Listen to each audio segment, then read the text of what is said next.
Da da da da da da da. Da da da da da da da. Yeah. Find your path with the knowledge of others and become an illuminator for those who struggle. Guide their way just by being true, and being in alignment because it comes naturally to you. On self-discovery wisdom, we share to find inspiration with lessons for millions. We hope you listen. Good morning, good afternoon, and good evening, everybody. Welcome back to another edition of Sarah's View of Life, right here on selfdiscoverywisdom.com. Well, I'm at the present moment at my son's house, my son and daughter-in-law, as they're off in Mexico. I'm looking after a pussycat and a dog. They need some tender loving, and they can't just be left alone for over a week. But I had a little bit of a scare. My kids, my son, my daughter-in-law, and all of her family are in Puerto Vallarta to have a wedding for her brother. And the violence that was in Puerto Vallarta was all around them. They have children with them. One never knows if everybody's, people are going to come into the resort. And really, really scary. They're making the best of it. They had to postpone the wedding until another day, obviously, because Saturday is when all the violence was going on. But, this kind of reminds me that we can't escape violence today because it's so in our face. But at the same time, it does question why. Why are we such violent human beings? And, maybe if we're looking at man versus woman, most of the time, woman is a nurturer. She's the one that is there kissing the boo-boos, hugging when people feel sad, nurturing. Men kind of out for the hunt with the club, or in this case, the guns. And instead of talking about problems or sorting things out, it resorts to violence because it's the neothondical way. And it really comes into question, when are we going to evolve as human beings? When are we going to look back at history and current events to see that annihilating each other does not work? Annihilating each other has a trickle-down effect of post-traumatic stress disorder, mistrust, fear, a belief that you can't have hope, you can't have joy because someone will take it away, or that they're going to come back, or that somebody else is going to start something. How is this productive? How is this creative? Yes, we see massive creations in weaponry. But what are we seeing for world hunger? 2026, folks. Why are we still having world hunger? Why are we still seeing famine, and why are we still seeing droughts or floods, fires? Surely, if we put our creative minds together, we could resolve these problems that are affecting our earth and they're affecting us as human beings. Where does pain come from? People who are poor, people who have left behind, people who are not considered important. They're the slaves, the doers, the dispendables, right? They're people that don't have money, don't have opportunity, living in communities of poverty and suppressed by the people who are rich. If we balance things out, and I know that, communism has tried this, but it went too extreme. Balance is something that you really do have to weigh up. It isn't just, woof, whoop, that equal now. No, no. We do need rich, but we also need rich to be accountable to seed opportunity and possibilities for poorer. Now, this week I had a wonderful gentleman talking about, the mountains for which he was in the corner of India and Tibet. And he talked about what that effect had on him, how it was something that in his youth he wanted to look at as how he could change. And it's Dr. Abraham George, Mountains to Cross. And from this, he decided to open up schools in mud hut communities in India. Well, not open the schools there, open up a school for which these kids go to. Yes, they're taken away from their parents at fall, and they go all the way through. They see the parents in the summer for 2 months, but 10 months of the year they're going through education. Why that young? Is because they're so receptive at learning at that point. And he takes them all the way up to the university level. These kids have gone on to Stanford and other big colleges, joined Fortune 500 companies. And what happens? With all that money and opulence, they now concede possibilities and opportunities in their mud hut communities back home. So you empower some so that they can water and seed others. It's not for the others just to sit back and go, okay, we're being supplied by, but it's how they're given the tools and the skills to provide running water, to provide sewage, to provide jobs and opportunity, to provide health. All of the abilities, all of the opportunities, all of the skills are at fingertips. They're there for us to embrace. But when we put monetary in the way, when we put people of power in the way, it doesn't get to the many. It only goes to the few. Why? Because they like having that monopoly and they like having people who serve them, right? We all like to kind of go away now and again and be pampered and be served. And there's absolutely nothing wrong with being in a life of service. Serving food, serving in hospitals, serving as a doctor. We are all here to serve one another. And there are certain services that look more grunt, but unfortunately they're needed. When we had COVID and all the shutdown, buses were still going, doctors and nurses were still going, food supplies were still going. Right? They were putting their lives on the line. They didn't have the luxury of staying at home and just staying safe. They needed their jobs and we needed food and we needed medical and we needed etc. And they were there to provide us. And it reminded us that without them, we're pretty powerless. And I think this is something we need to look at right now is that we need to change the gene inside of us that violence is all, that taking people out is the resolve. It isn't. Empowering people to be creative, empowering people to be in service of their design, empowering people to be healthy, to have a life of their own, only enriches a community. We have had patriarch and monarch. Man has ruled, excuse me, very hoarse today. Man has ruled for a long time. Look at every war. 99.9% started by men, right? Somebody benefits with weapons. Somebody benefits with supplies. Somebody benefits with this, that. Somebody benefits with just ego and power and the ability to say that one must die. And we need to look at all of that and go, okay, you've had your time. You screwed it up. You were not creative or productive. You were destructive. And from that, we are being held back as a human race and unable to grow. So, no, we don't want your warmongering. I was watching a show called The Night Manager, the third season, and they were talking about the CIA making deals with the devil because the devil could do things they couldn't do. And we have to look at what these institutions are put there for. They're supposed to protect. Instead, they become self-serving.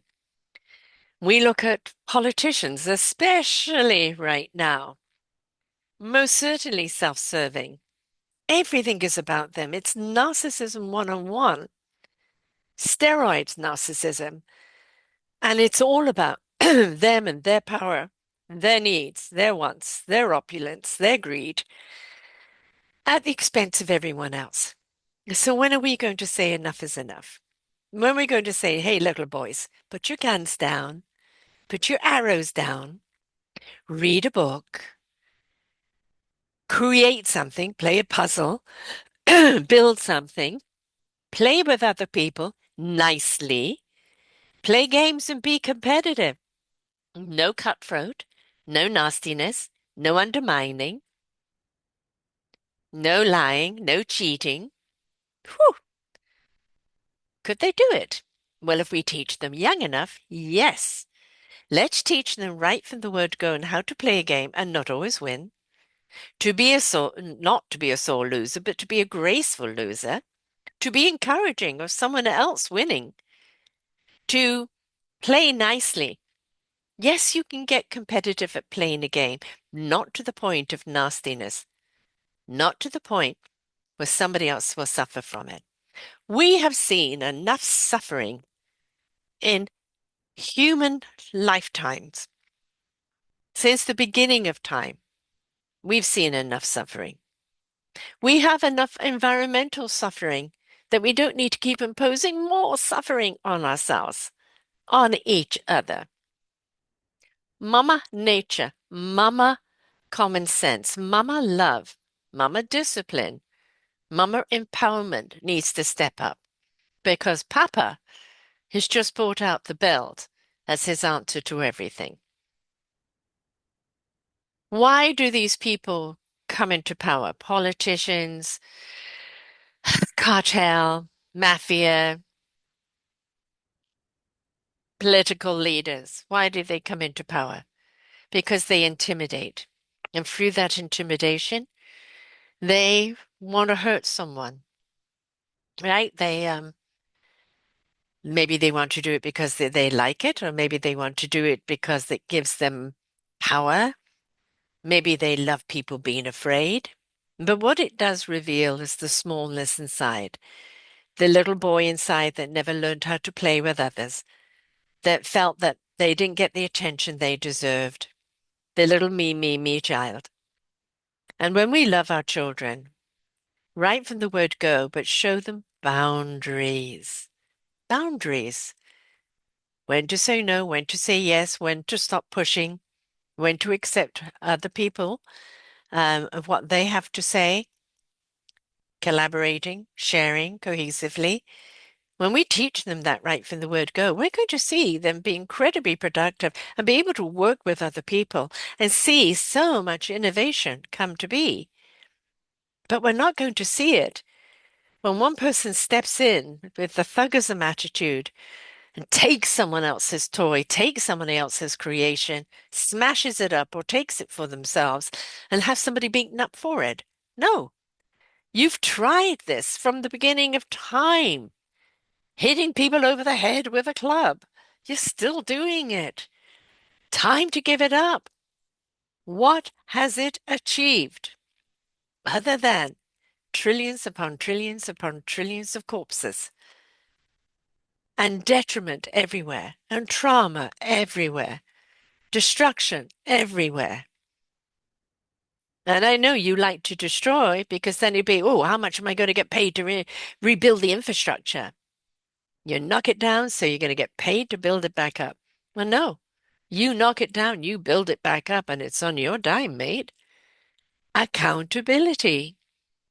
It's not a word that we hear much of. It's not a word that we teach our children, and it's not a word that our politicians or our warlords know. Accountability. They simply don't have it. So, what are we going to do about it? Now, right now, it's like a broken sewage main, and the sewage is pouring out everywhere. And we're busy trying to pick it up and clean it up with paper towels. And we're trying to be nice about it. Instead, we need a little bit of mama's attitude. Who made this mess? You get down here and you clean it up right now. because they're making us clean up the sewage that they broke. And it really is time that we change that. Accountability. So, how do we hold people accountable right now? Whether it's someone in your family, whether it's someone you work for, maybe some friends or people in a group that you associate with, or maybe it's your politicians. We need to step up and be accountable, not with violence. Now, I know this is right now, we have the violent demographic going on that incites violence, that encourages violence, that threatens with violence. And then on the other side, we have the diplomacy, trying to do things with the rule of law, trying to do things from the Constitution, trying to do things from common sense and practicality.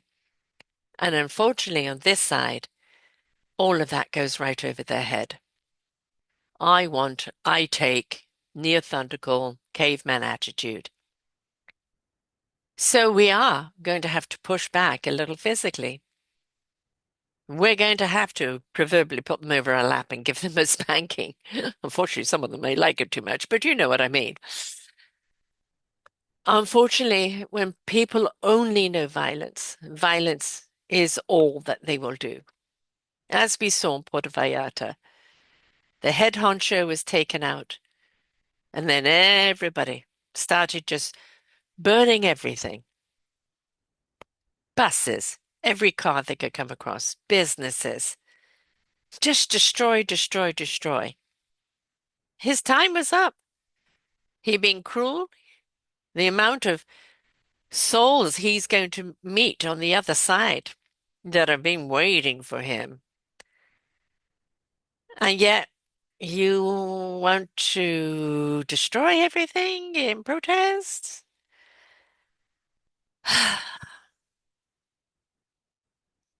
I find it very frustrating. I find it very, very frustrating that I'm always having to address this. The other side of the scale is some people become too kumbaya, too la la la la. If I don't face it, it doesn't happen. I'm only going to think positively. I'm going to do positively. I'm going to block everything else out. And by doing that, yes, to a point, you need to do that for your own equilibrium, your own soul and heart. But to do it to the extreme is actually empowering the people doing bad and, in a sense, condoning it because you won't stand up for it. We can all stand up against at different levels, whether it's writing to our politicians or blogging, um, whether it's supporting the people that have put themselves on the front lines, whether it's um, creating change in your own community within yourself, speaking up about it, taking onus. All of us can do something. Every drop in the bucket counts. Some people are putting in a cup, some people are putting in a drop. As long as we're putting in, we have to be the voice. We have to care. We have to fight this because if we don't, it's going to come back to bite us. So please, please, please, let us look at the violence and say it's enough. Let us look at a way that we can punish or that we can hold accountable or that we can push back that doesn't require the violence. An eye for an eye, everyone's blind. I shoot you, you shoot me, we're all dead. How do we evolve from that? How do we grow as a human race, a human species? Any other planets looking down at us are just going to go, oh my God, are they still at that? Will they ever evolve? Will they ever grow up? Will they ever step in to their soul, the spirit, the heart, the kindness, the caring, the compassion, the empathy, the love? Will they ever? Because they cannot evolve until they do.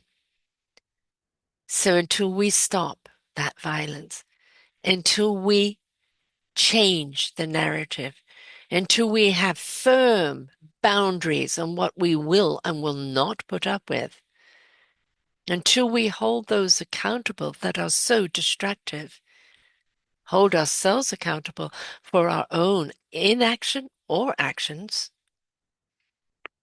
we are not going to grow. And growth is what we've been desperately trying to do for so long. So, what can we do as an individual? It's very easy to get up in arms with what's happening. But how do we empower the empowerers? How do we empower ourselves to be the solution? How do we seek out what we can contribute? How do we stand up without being pushed down? How do we speak out without being silenced? That's our journey to seek. We can do it. Each one of us just needs to find a way where we can do it. Because I know that if we try, we will succeed. But we have to try. We cannot carry on like this. We cannot carry on like this. I wish everyone a thoughtful week. I really would like you to think on this. What is it you can contribute? Are you a kindness guru? Are you filled with compassion that you can share with other people? Are you an empath? Do you have some practical things that you can do? Is there somebody in your neighborhood that you can support that you know is going through something right now? It doesn't have to be the whole bucket. Just one drop at a time, one person at a time. Inviting others to join you on the path, creating the chorus, singing the song loud and proud, gathering the people that are going to make the difference. Be that difference that we seek, one step at a time, one person at a time. And don't forget to start with yourself. Compassion, empathy, kindness, understanding, and love for yourself. Because the more that you love you from the very inside out, who you are, and what you're here to do, the more you've enriched and empowered yourself to be of service to others. So until next time, folks, let's give peace a chance. We hope that you enjoyed the show. There are so many more for you to listen to right here on selfdiscoverywisdom.com. Come and hear the illumination that's going to shed light on your path. Find your path with the knowledge of others.